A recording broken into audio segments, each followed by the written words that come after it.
Yeah, I mean, this is just, it's like an unboxing video, you know? It's like, let's discover what's inside. Look at the Yale Art Gallery, oh my God. Look, it's got systemic painting by Lawrence Alloway on the inside. What an issue. 1966 was such a power year. Barnett Newman's Stations of the Cross debuted, this issue came out. It's a big, big year. Oh my gosh.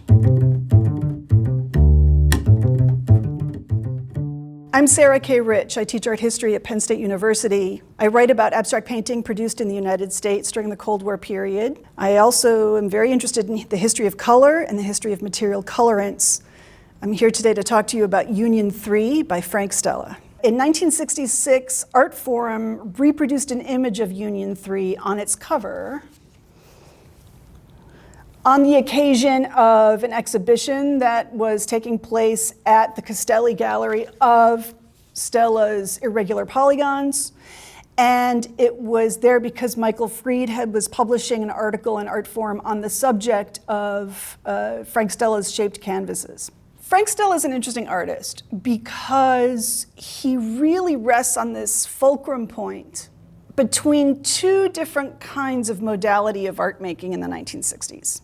And this is a kind of a fulcrum point that's been described by some art historians as the battle for Stella's soul. So we have a number of artists with whom Stella is associated, some of these post-painterly abstractionists who are very much about painting.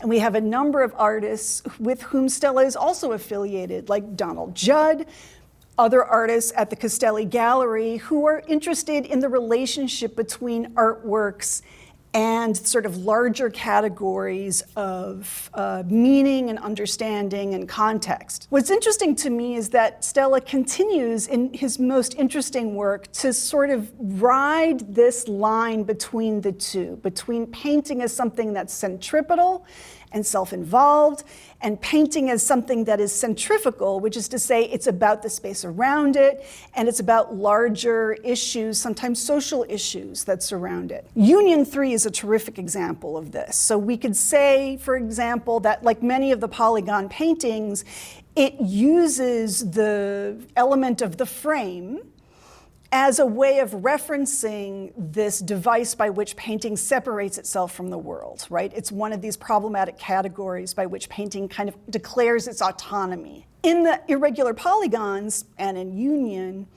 there's a frame-like structure that follows the periphery of almost the entire painting. And it also has a kind of painting-like element within the larger structure. So there's a square that's roughly 3.5 by 3.5 feet. That is that is in the painting itself, and then there's more painting around it. So it seems to be about this sort of problem of framing. Union 3 also became particularly well known because it was then featured in a work by John Baldessari that is called "This Is Not to Be Looked At." And the work that Baldessari did, it consisted of a photograph of this particular issue. The "this" is quite ambiguous because it's not entirely clear if he meant "this is not to be looked at," meaning Union 3, or does he mean "this is not to be looked at," meaning Artforum, which at the time had just shifted locations from Los Angeles to New York. It's also often understood to be a kind of indictment of painting and the emphasis on optical properties that was featured in a lot of criticism at the time. So the idea that "this is not to be looked at" could also be a suggestion of a "this" which is art. Art is not for looking at, art is for thinking about.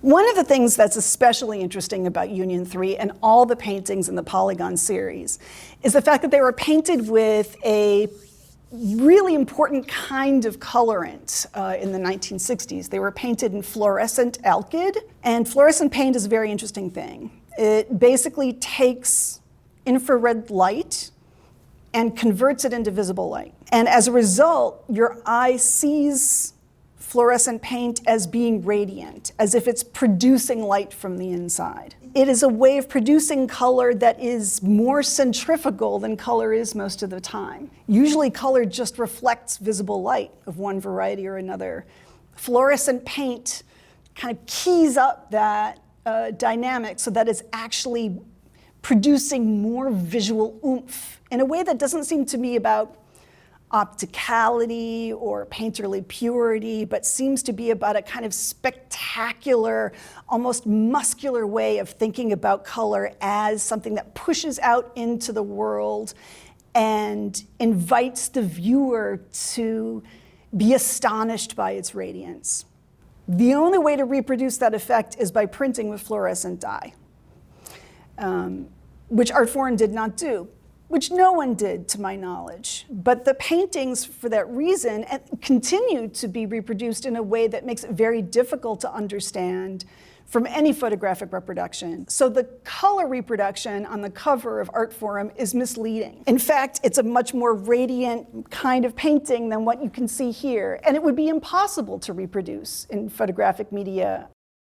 At the same time, fluorescent paint is being reproduced or being used in all kinds of reproductive media. It's being used for consumer labeling as a way of attracting consumer attention on the shelf, like Tide detergent very famously used a fluorescent orange in its packaging in the late 50s, early 60s. By 1966, in general, too, you have psychedelic posters beginning to use a lot of fluorescent inks. It was also a kind of colorant that was used for reproductions or for images that dealt with nuclear war. A really remarkable example of this is on the cover of Popular Science from 1953, where the editors used a fluorescent orange ink to depict a mushroom cloud. So the 1960s and in the Cold War in general, fluorescent paint was doing a lot of important cultural work with which Frank Stella was very familiar.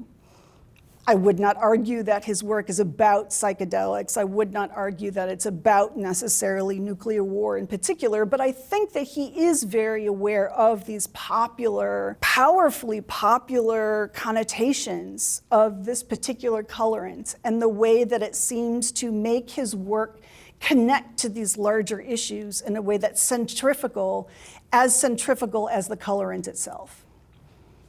I really like the idea of Frank Stella producing something that seemed to be championed by a kind of formalist criticism that at the same time was produced in these colors that were on purpose garish and quite legible in terms well beyond those of good form, flatness, civilized opticality.